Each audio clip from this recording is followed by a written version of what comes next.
was loads of money to be made in the early Wild West of gaming. I'm not a big fan of the kind of showy, kind of over the top. I see businesses where everyone agrees, and that scares me. Michael, according to a recent press release, you need no introduction, so I won't be giving you one. But industry veteran, increasingly chairman of things, apart from making you feel old, how does that sit with you at the moment, the industry veteran as a phrase? Certainly makes me feel old. I guess 25 years doing anything, you become a veteran, don't you? At 47, I'd like to not be a veteran because I assume I've got at least another 20 left. But yeah, I suppose it's a bit of a privilege. There's plenty of self-appointed veterans and legends in our industry, and there's lots of groups that call themselves legends. But I don't count myself as one of those. But I've been around. Yeah, and doing lots of stuff now as that kind of industry veteran or elder statesman. Bede Gaming, obviously, we'll go on to talk about them in a bit. Connexus Group, and most recently Clearstake. So talk to me about those sort of chairman roles and what you're trying to bring to the party there. With Bede, obviously, I was one of the founders back in 2012, and we built that business up from scratch to a business that sold to the Hutchison Group in 2019, just before COVID. When we handed the business over, obviously the main protagonists stepped back a little bit, and we appointed a new board, and I was quite heavily involved in appointing that board. So I guess with that role, I feel a sense of ownership and responsibility for those guys, and I like to try and stay involved. I obviously am now the only person left from the original crew, and that gives me the benefit of 13, 14 years of quite deep institutional knowledge in that business. I kind of know everything that's happened and how we got there, which I like to think is occasionally helpful to the existing board. I work with them on a few different areas, kind of some commercial stuff when I'm required, but I don't try and interfere too much when I'm not required. And I guess I'm also the bridge between the Bede Gaming business and what is now Mercor, rebranded as Mercor. I'm close to a couple of members of the Mercor board. They've been a great shareholder and owner of our business, but at times, there's cultural clashes, there's things you have to deal with. So I try to work with them on just general strategic direction for that business. Yeah, and it's fun, and I still like it. I've just got enormous affection for a lot of the people there. How do you be a help and not a kind of, we do it this way, hindrance and kind of it's always been the Bede way this way, and you welcoming new ideas, but not kind of imposing how it used to be. So. Well, some would argue it helps when you didn't do anything in the first place. All right. So, but I think I probably did do the odd thing. It's actually been easy because there's some really good people there, and my MD, Colin Cole-Johnson's sensational. He's obviously another industry veteran. I trust him implicitly. He's done a great job since he took over. I like to think that wherever possible I compliment him. And I'd like to hope that he doesn't think I interfere or come traipsing in with my big kind of shoes. But some of our biggest clients are clients that I work quite hard to win. So I've still got quite useful insights and to some degree relationships there, which I think just complements the existing team. Definitely, yeah. I worked with Cole back in the day in Ladbrokes about 1 million years ago, so he certainly is a good guy. That's a sort of consultative role, I guess, rather than a sort of full-time role as chairman, and likewise elsewhere. Do you prefer those consultancies now and being kind of helicopter view of a number of things as opposed to in the weeds of one particular thing? Yeah, I think I'm still learning. So with Bede, it's natural because I get it and I've been there all along. With Connexus Group and Partis, it's different because I've kind of come into very established businesses with Rob Dowling and people who've built those businesses up over the years. For me, the key determinant of whether I'm useful or not is whether I can affect a bit of change. Rob brought me in to try and help him scale the organisation. They've got something really special, and they are unique within gaming in terms of what they offer. But they also were kind of a business that had grown up together, lots of people who worked together, and after a while, you start to become a bit stale. And you lose the ability to see the wood for the trees. I think with those guys, it's been quite helpful to come in and try and help them to really both consolidate what they're doing, professionalize what they're doing, and give them the pathway to scale. So I think I'd like to think I've been having an effect there. You'd have to ask them. Definitely. And Clearstake, touched on them briefly. Recent press release, which I was referring to earlier. How did that come about, and what attracts you to that business? I invest in bits and bobs across gaming and some stuff outside of gaming. I'm always looking for opportunities to do things that I think are going to work. I saw their tech through I can't remember who introduced me to. Somebody introduced me to the tech. I thought that's quite impressive. I remember from my days as an operator that was a big problem. They seem to be onto something. I think they actually have a standout product which is differentiated from everything else in the market. I met with Martin, seems like a top guy, really enthusiastic about what he's doing. He's building a team. Again, for me, the measure was, do I think it's going to work? And could I, if I were to invest, could I add any value to their organization? I think at the stage they're at, they're still quite young.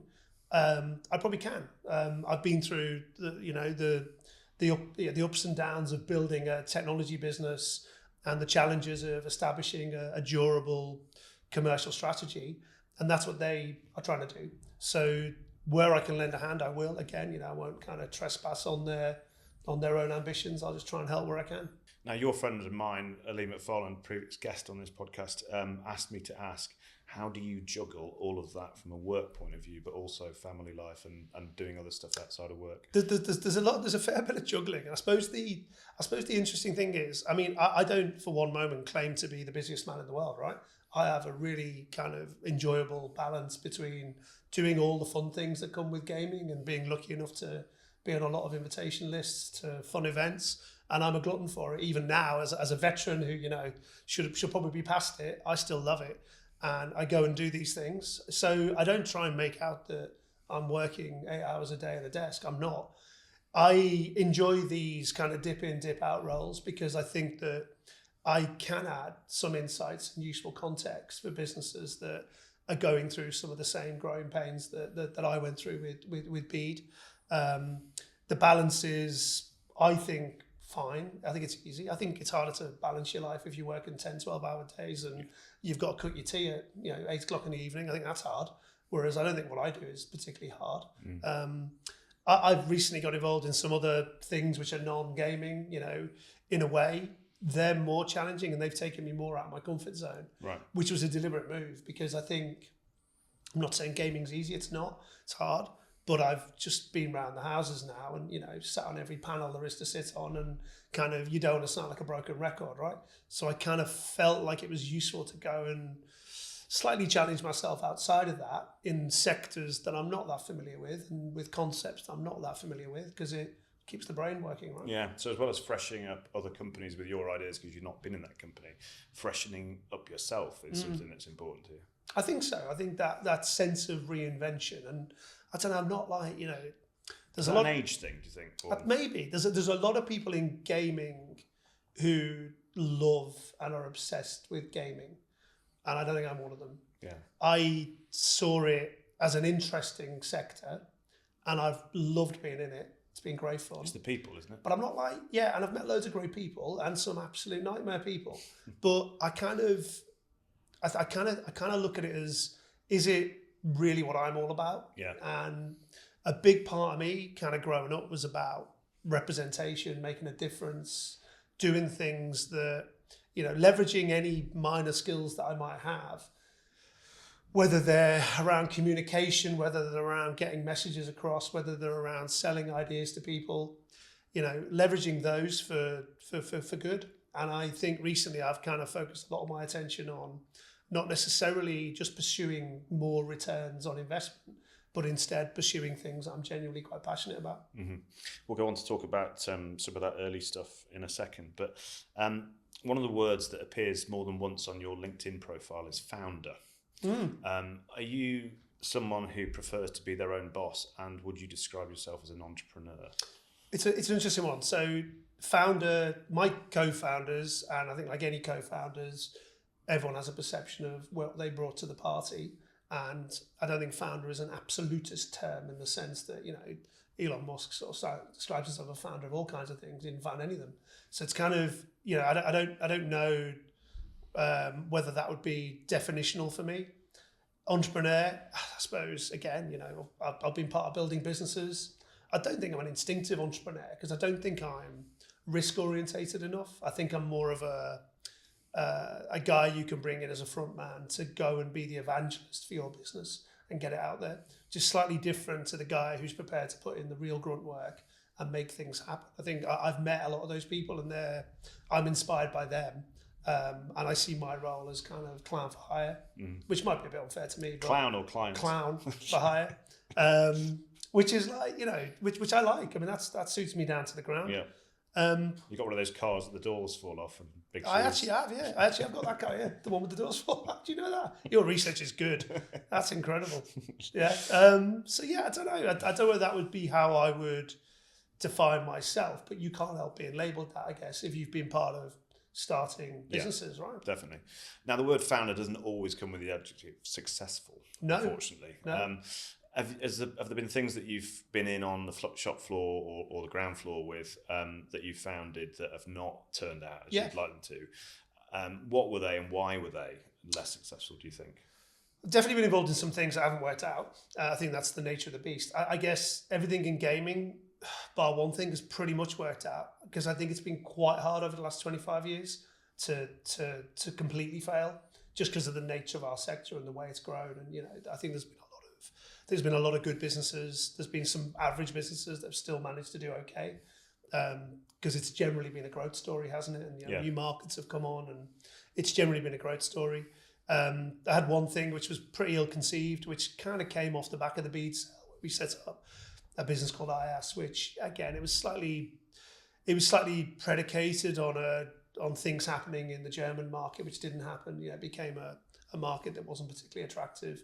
So the whole raison d'etre of that business just disappeared quite quickly, and we flapped around to try and save it, but it didn't really work, which was disappointing. But you can't win them all. And do you learn more from those mistakes than you do, the losses than the wins, or is that just a bit of a business cliche? I definitely learned lots about decision making. I also learned that you can't be, if you think you're onto something, it's difficult to do part-time. It's difficult to be passive. I think being passive, if you actually want to put your money where your mouth is, you've actually got to properly invest your time and effort. I think that probably should have been more instinctive in my approach to that and less responsive to what people were telling us was going to happen. Because my instinct was, again, it's easy, isn't it, with hindsight, but my instinct was that it was going to be a challenging thing to do anyway, and it turned out to be a challenging thing to do. You didn't need people to tell you that. Yeah. Interesting. I'm going to ask you about your sort of family background, if I may. Is there anything in that says founder, says entrepreneur? Where did you learn those kind of skills, really? Don't know, really. I mean, my dad was in business. I mean, he did all right. In fact, he did very well from where he started, but from a pretty poor background in Liverpool. And I grew up in Liverpool till I was about 11 years old. My folks moved to a place called Skelmersdale, which is near towards Manchester and Wigan.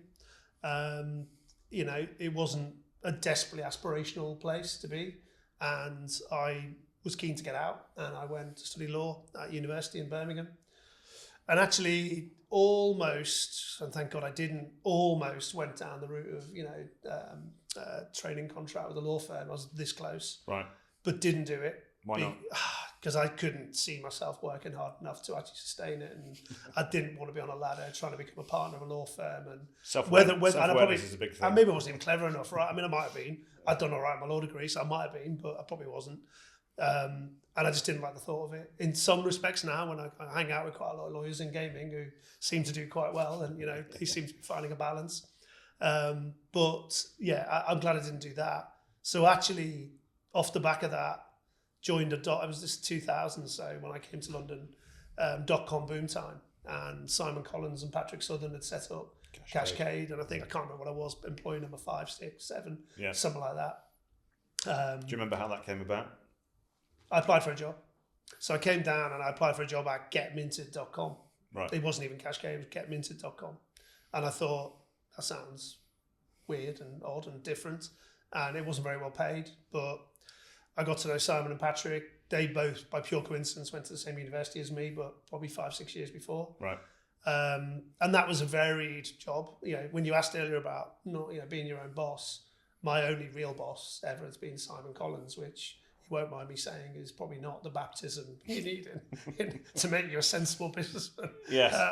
I've just been with him at a festival this weekend, and he still hasn't got any more sensible. So, well, he described you on LinkedIn. He said that Michael possesses an astute commercial instinct coupled with extensive experience of the online gaming industry. This was in February 2011. So was it really? He obviously thinks more of you than you do of him. I think so. After Cashcade sold, I just sold a small business. By pure coincidence to the two guys I then went and founded Bede with. My only boss that I could actually call a boss was Simon Collins. So kind of probably not the most quintessentially professional chap in the world, but also one of the most wonderful. He taught me a lot, actually. He taught me a lot about business and joining the dots. But that was my only boss, and I was fortunate enough to go back after they sold Cashcade to Party Gaming and spent a couple of years with him. So perhaps when he made that comment, he was trying to blow my trumpet a little bit. Maybe. After your first stint at Cashcade, you founded a couple of businesses: Business Betting, Gamble Mob, and one beginning with C, which I can't pronounce. Calthonazos. Calthonaz. Do you know what it means? No, I don't. But you're about to tell me. Yeah, it means henpecked husband in Spanish. Oh, does it really? Yeah. All right. Explain more. I did Spanish A level, and one of the texts that we studied was La Zapatera Prodigiosa. Right. The shoemaker? Prodigious shoemaker or something. Right, yeah. Something like that, yeah. Or is it El Zapatero Prodigiosa? I don't know. Something like that. Right. And in it, he was a Calthanathos, a henpecked husband. Oh, right. And it was just a consultancy. It was like just a name for a business. Okay. Right. That was quite early on in your career to be founding things. Sorry to keep coming back to founding, but most people take a while to sort of build up their business experience and their kind of confidence, if you like, before going, right, do you know what, I'm going to go and do something myself. That's a kind of something that someone does in their 30s or 40s, I guess, rather than in their 20s. But maybe, yeah. What prompted that? Cashcade, and again, Patrick and Simon probably won't mind me saying, but until Bingo arrived, they flapped around a bit for a business model. And obviously then when Bingo arrived, Foxy went crazy and it became an incredible business. But before that, there was GetMinted.com, there were other bits and bobs that we were working on. And it was not a secure financial environment, shall we say. And I was working on affiliate stuff. We were doing affiliate stuff for actually the spinroom.com back then, which was one of the first, I think it was the first browser-based online casino that Victor Chandler launched. And we were doing casino affiliate stuff, and I was working with casino affiliates. And I thought, well, this looks like unbelievably easy money. And I had a feeling that bingo might become a thing in the UK market. At that point, it wasn't. You had online bingo in North America, but there was nothing that was targeted at the UK. So I started building kind of affiliate sites. And Business Bet actually used to refer customers through to financial spread betting sites like IG Index and Cantor and all those. And used to push kind of either spread betting products or CFD products or that kind of thing. And we used to find, so I just noticed that people would pay you 300-400 quid CPAs to acquire customers, and we were getting clicks on Google back in the day for like 10p a pop. So there was a clear margin to be had there. And I didn't have any money when we started, but me and a mate started loading up Egg and Mint credit cards with Google AdWord fees and making a really, really healthy return on them. So it was kind of like a bit of a tin pot sideline business, but actually proved to be pretty lucrative at the time. And I guess that was 23, 24, something like that. Yeah. But it was just over time, right? There was loads of money to be made in the early Wild West of gaming. Yeah. And I think, there's obviously still people now who've made unbelievable careers out of affiliate style businesses. And I was a tiny part of that. But in many ways, it was quite significant because I think without it, I don't think I'd have had this sort of the financial foundation to go and build actual proper businesses down the line. I don't think I'd be able to take those risks. It was your own sort of seed investment, effectively. It definitely was, and it was, it was also very much lifestyle because I left Cashcade in 2003 when I must have been 25 or 26 or something, and basically all my income then came from these businesses, and it was very much lifestyle because you didn't have to do a great deal. You know, just refer customers. So it was great. Interesting. You might not appreciate me saying this, but you're probably a mentor for a number of people in this industry, whether you like it or not. You mentioned Simon earlier. He may not be a mentor of yours. He might just be a friend of yours. I don't know. But who else in your career and on your journey up did you look up to and did you learn from? Who were the sort of standout figures in your progress? Well, I suppose this gets me on quite a sad topic, because my business partner of maybe nearly 20 years, Joe Samurai Smith, who recently died, was a very influential figure for me, both as a friend and as a business partner. So I looked up to Joe in lots of ways. He was a very quirky, wonderful character that virtually everyone listening to this will probably know. Yeah.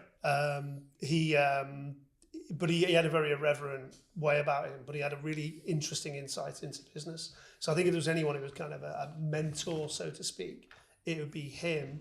Because I didn't really work for anybody other than Simon and Patrick, who were both great in their own ways, I don't really have a sort of boss manager type figure that I can point to. Yeah. It would be more kind of, characters that I met throughout gaming that I was quite inspired by.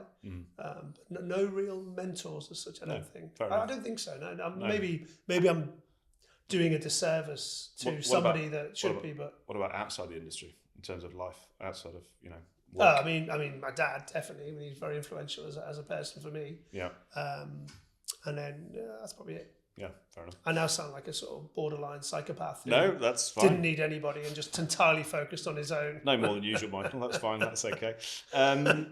You mentioned Joe there, and I met you in the Guinness Village at Cheltenham not long after that. And we talked about Joe. I didn't have the fortune of knowing Joe, but Bill and Ben at Square in the Air did very well, and were at his memorial services. I'm sure you were recently. But he strikes me as one of those just great people in this industry. And this we talked about it earlier, but this industry has got lots of great people. Is that the thing you like the most about this industry, or what else is it that you like about the industry? And converse to that, what don't you like about this industry? I do like the fact there's lots of great people, definitely, and I've met lots of them, and there are some pretty inspirational people out there.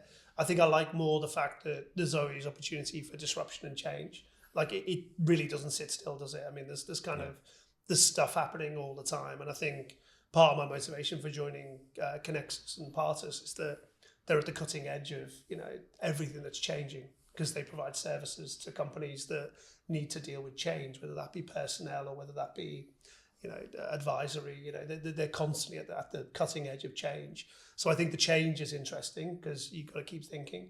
I think things I don't like, I'm not a big fan of the kind of showy, kind of over the top. I'm almost not a big fan of the sort of some of the sycophancy of the industry. Okay. Like I think sometimes we perhaps think we're more important than we are. Yeah. Because we're not, right? Money doesn't make you important. It's like, there's plenty of money getting sloshed around, but I don't get desperately excited by that. I tend to coalesce around the people who are a little bit more down to earth. Yeah. And yes, they may have done well, but you wouldn't necessarily know it. Yeah, just decent people. Yeah, I'm quite a fan of that. So I don't like I suppose it's the sort of Wolf of Wall Street element. And don't get me wrong, quite easily people could be watching this or listen to this and immediately remember moments when I've been holding magnums of champagne on my head in countless environments. So I'm probably being a bit hypocritical. But no, I don't think I particularly like that. Maybe as I've got a bit older, I've liked it less. Yeah. And do you feel that you're changing? I mean, this is an obvious question, but we talked about this off camera, but you're changing, the industry's changing in terms of not just the perception of us being sort of play hard, work hard, but we are genuinely doing that. And is that an age thing as well? Or, do you feel more inclined to have one good night out at a show and make sure you do a bit of fitness or whatever on the side on the other days? Or are you still kind of party animal? Well, I think the boxing experiences, of which people forget there were two, because we trained once and it didn't happen because of COVID, and then we trained again and it did happen. Both of those experiences made me have to not get too inebriated throughout conferences, because I had no choice but to try and stay fit. And Lee, who you mentioned earlier, played a big part in that. He is an inspirational figure, and I mean, I still quite enjoy the party, right? I still feel just about capable of doing it, although my croaky voice after this weekend's festival might betray that. But I think I still quite enjoy the party. I think it's balance, isn't it? And I think as you get a bit older, you kind of need to find a bit more balance. You can't just go hell for leather. What I can't do anymore is, go on a 4 or 5 day bender at a conference and still get up and go to meetings at 9 in the morning, whereas I used to do that with great aplomb. Yeah. You mentioned the boxing. talk to me about how that came about, and was it something you sort of ran towards, or did you have to be persuaded to do it? Well, it was terrifying. It came about because Daniel Beard approached me, and we'd done stuff in the past to raise money for Oliver's Wish, Rob Dowling's wonderful charity. And Daniel was of the view that the gaming industry needed a boxing event. I wouldn't say I was skeptical. I got it. It made sense. I pointed out a few things. And he then said to me, "You need to be in it." I said, I'll present it. That's fine, mate. I'll do anything you want. And he went, "No, you need to fight in it." And I was like, "I've never done this before. I'm not sure that's for me." And he said, "Well, you've got to be in it because you've got a reasonable profile and people will really enjoy watching you get punched." So I was like, "Okay, I'm not sure that's a compliment, but I'll do it." And so we obviously trained for it in the lead up to the very first event, and then COVID scuppered us, which was possibly the most demoralising moment ever. That notorious Cheltenham was when we basically called it and said we can't do this, and that was 3 months into, I guess, a teetotal training kind of schedule, which I was not necessarily enjoying, but it did feel good. So that killed the event for then, and then obviously we got around to doing it in the end, and it was unbelievable, right? I mean, it's kind of, I genuinely think, probably one of the most transformative moments in the industry. I think most people I speak to, and I don't know whether they just say it to me to be sycophantic, but seem to think it's one of the best things anyone's ever done in gaming. We've all been to a billion kind of award ceremonies, and I'm not saying they're a bad thing, but I don't go anymore because I can't watch the same people stand up and say the same thing. So I think the boxing was a little bit different, and seemed to really really attract a broad audience of people who supported it. So yeah, it was an amazing experience, but yeah, awful and terrifying. Yes, I'd never do it again. Oh, that was my next question. No, So preempting you now, I'm not doing it again. You've answered it. No. Fine, good. All right, can we turn back towards the industry then? Will Woodhams, who you may know, ex now CEO of FitzDares. I read an interview with him recently saying that one of the reasons he left FitzDares is that he didn't think I hope I'm not putting words in his mouth here, but he didn't think the British industry was in a great space, or in a great place, I should say, and he didn't think necessarily had the brightest of futures. Speaking specifically about the UK, would you agree with that? Are we at a bit of a difficult time for the UK, or do you see sort of bright times ahead? I guess it depends what you're doing, doesn't it? And I'm always impressed and astounded by people who build new businesses, particularly operator businesses in this environment. I mean, I was part of an operator business that sold to Leo Vegas back in 2019, and we even then felt that the writing was on the wall for UK operations, but it turns out it wasn't. Whether that was a hiatus or not, I don't know. People have done incredibly well since then. So I'm loath to think I can appoint myself as someone who can judge that. What I would say is that for me, a lot of any investments or things I'm doing in the UK tend to be on the downside management. So you mentioned earlier the Clearstake thing. It's really, there's still going to be lots of money to be made and opportunity around how you better look after customers, how you support operators in maintaining their licenses. I think there's still opportunity around the services side in the UK. A lot of what I see with Connexus Group and Partus is around supporting, as opposed to necessarily growing new businesses, certainly in the UK market. So I think there's still opportunity, right? And there's still a pretty big pie to be shared around. But would I necessarily focus my attention on building a UK operator? No, not really. No. Yeah, if you won the Euro Millions tomorrow, we probably wouldn't go on that. But I doubt it. I mean, it doesn't really feel like it's the place to be. No.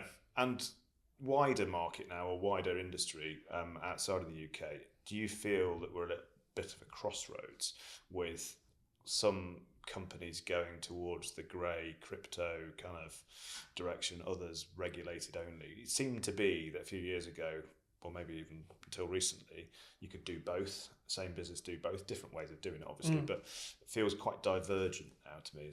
Would you agree with that? I mean, I could get unduly existential on this answer because I think the world is heading towards a place where the rule of law no longer applies in the way it used to. Right. Okay. Now, Yeah. the reason I'd say that is that there's an extension then to online gaming, isn't there? Yeah. I stayed for 20 odd years on the side of regulated, built businesses that were clean as a whistle, was entirely on the white side, because I had maybe as someone who studied law, I had a innate belief that, the good would out, and that eventually you would find that it was a regulated world. Now, of course, if I'd have been a bit more cynical, I probably could have made a lot more money not doing that. Yeah. But I wasn't.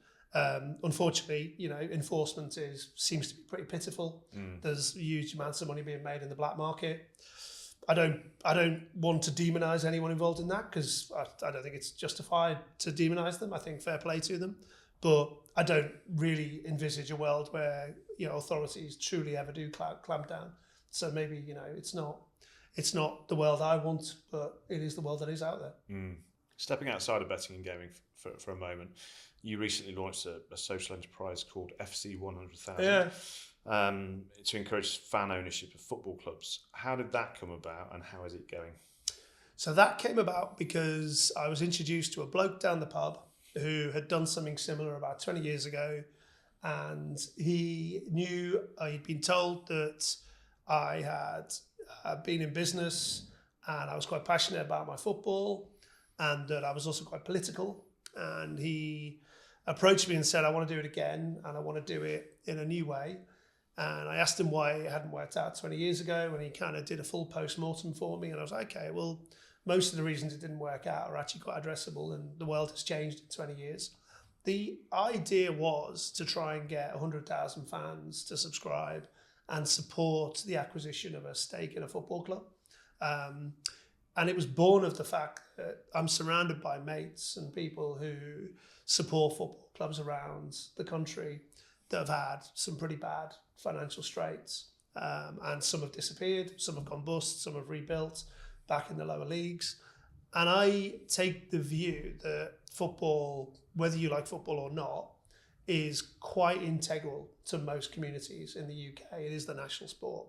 And the benefits of football to people are greater than just the football itself.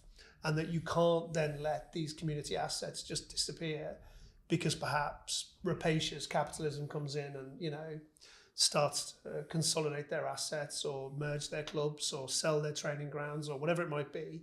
I think that these things are integral to community and society.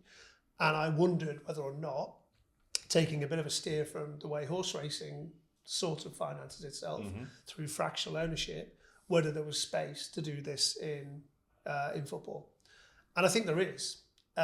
We launched it, and then it leaked that we'd been in conversations with Scunthorpe, and then the next thing I knew, we were all getting death threats from people. Really? I mean, quite literally, yeah. I mean, I don't think any of them were real, because I offered to take them all to the pub and not one responded. Right. But that would have been an opportunity for them to, to kill me if they'd really wanted to, but no one did. Why so? I mean, surely that's... Because there's a fear of the unknown, and there's also a lot of damaged fans out there who've seen people that don't necessarily look like them or aren't from their neck of the woods. They've seen them come in and do things that have been harmful to something that matters more to them than perhaps even their own kids. Yeah. Right. I mean, this is what I mean about on one level, that's why I want to do it. The flip side. Because it really matters. It's everything to people. It's their lives. It's their schedule. It occupies their every day. But the flip side of that is they then often have an irrational attachment to a status quo that isn't sustainable. And there's almost an expectation amongst many fans that rich people will just support the ambitions of their club indefinitely. Now, what we saw was that multiple clubs approached us the second we found out we were doing this and said, yeah, we're in dire straits. So many clubs are losing tons of cash. We'd love to engage, but we have to be very careful that we don't incense our fans. Yeah. Because if they get the wrong end of the stick, or they perceive that you're coming in from West London to come and take over our local club and change everything, then they're not going to like it. Unfortunately, it leaked, and then the next thing you know, they really didn't. A small minority really didn't like it. Right. And so I was like, okay, this is unduly toxic, given I'm trying to launch a social enterprise to help fund loss-making businesses. However, that's not the end of the story. So we did it, and we've got a couple of thousand customers. We then had to pause for a while just while we dealt with a few technical challenges with the thing. But I think we're going to get it back going again in the next couple of weeks and see where we go from there. And are you confident that you can turn that negativity into positivity? Is it achievable? The negativity is isolated to a small minority of misinformed people who have reacted. And again, I don't want to get existential again, but I do tend to. This is symptomatic of what goes on in society, right? People get hold of a falsehood, and then they magnify it, and they get carried away, and then they share it, and then the falsehood grows, and then by that point you've lost any vein of truth whatsoever in the thing that people are getting very angry about. Yeah. And anger seems to be the prevailing emotion that exists now across society. People are looking for reasons to dislike things and hate things, and the hate creates the clicks. So the problem you've then got is, how do you cut through with a positive, progressive, liberal message around anything at all, given we're not that welcome as progressive thinkers anymore. I think so it's a broader societal challenge, I think, but that doesn't put me off to the point that, do I think it has to happen? Do I think it will happen, whether I do it or not? I think things like this will start to happen, because not just football, but rugby, cricket, they're fundamentally broken in terms of their funding models. Most rugby clubs are bust, or at least trading insolvent. So you cannot we can't trade insolvent, can you? But they're trading with operational losses. Yeah. So I think something has to change, and one way you could change it would be to socialise the funding of it. And I actually think there's an appetite for people to do it if you can just get the message across. And there's definitely an appetite from the clubs to do it, because they're otherwise screwed. Yeah. Or lots of them are screwed. Yeah. Not everyone can have a Ryan Reynolds and a Wrexham, right? No, quite. Amazing story. Yeah. But actually, in many ways, made it even worse for some of the other clubs. Yeah, the exception. It's actually put them in a worse position, because wage inflation, everything else, Yeah. And you can't have 92, Ryan Reynolds knocking around. No, sadly not. No. And sadly, I'm not one of them. No, well, not yet anyway. But you never know. No. Yeah. Well, that was existential, as you say, and profound. But we're going to move from that to the irreverent, because we always finish these podcasts with 3 quick questions. Okay. We ask the same thing to the different guests. But if I was to put you on the spot, favourite singer or band? Oh, that's a good one, isn't it? Favourite singer or band? The first thing that sprung to mind then was Radiohead. It's very hard to say your favourite band, isn't it? Yeah. What's your favourite band? It's not your favourite child. Radiohead came in straight away into my mind. So I thought that's what I'll probably say. Okay. I'll give you 2 more. Seeing a band I absolutely love, which are not necessarily, it just betrays my age, doesn't it? But I'm seeing Smashing Pumpkins in a couple of weeks' time. Cool. And I saw them last year, and they were sensationally good. Right. So I do love them. I think they're great. Okay, all right. And it's your last day on Earth, unfortunately. Sorry to break this to you, but what's your final meal going to be? Well, genre is going to be, it's almost certainly going to be Indian. Okay. I think genre. Yeah. Locking down on which specific array of Indian food I would go for. That's tricky. It'd be hot though. Yeah. Be really hot. I'd cry. Hot Indian banquet. May as well cry if we're going to die. Well, indeed. So I'd cry and sweat. Absolutely. All right. And last but not least, a piece of advice for the next generation of iGaming execs. What would you say if I was in the room and wanting some advice from an industry veteran to bring it back to the start of the conversation? I'd say that the first thing to do is offer a paid non-executive directorship to Michael Brady to support you in your journey. That'd be a good one. Okay. Do that. Yeah. But then without being too narcissistic. I think what would I say? I suppose, and this now, I hate saying cliched things on these things, but I suppose the key thing you've got to be is quite adaptable, haven't you? Yeah. Adaptability is everything. I think if you get too bogged down and entrenched in your way of thinking without keeping your ears wide open to alternative viewpoints, then you don't get anywhere. And I was fortunate that certainly with the businesses that I was part of founding with Joe and my friend and colleague Dan Smith, we were chalk and cheese in many ways, thought in such different ways, but that was great. That was actually, it created tension and conflict and friction, but it meant that we were able to bounce off very different perspectives on things. And I think I see businesses where everyone agrees, and that scares me, because I just don't think, that's necessarily a sign of a healthy business. That kind of, that natural and respectful friction, I think, is quite important to building a business. Yeah. That's what's Interesting. All right, Michael, I've enjoyed speaking to you as I always do, but last time was with a pint of Guinness in our hand, and this time it's a glass of water, unfortunately. Maybe next time it'll be some booze. But thanks for joining us on the Diary of an iGaming Executive.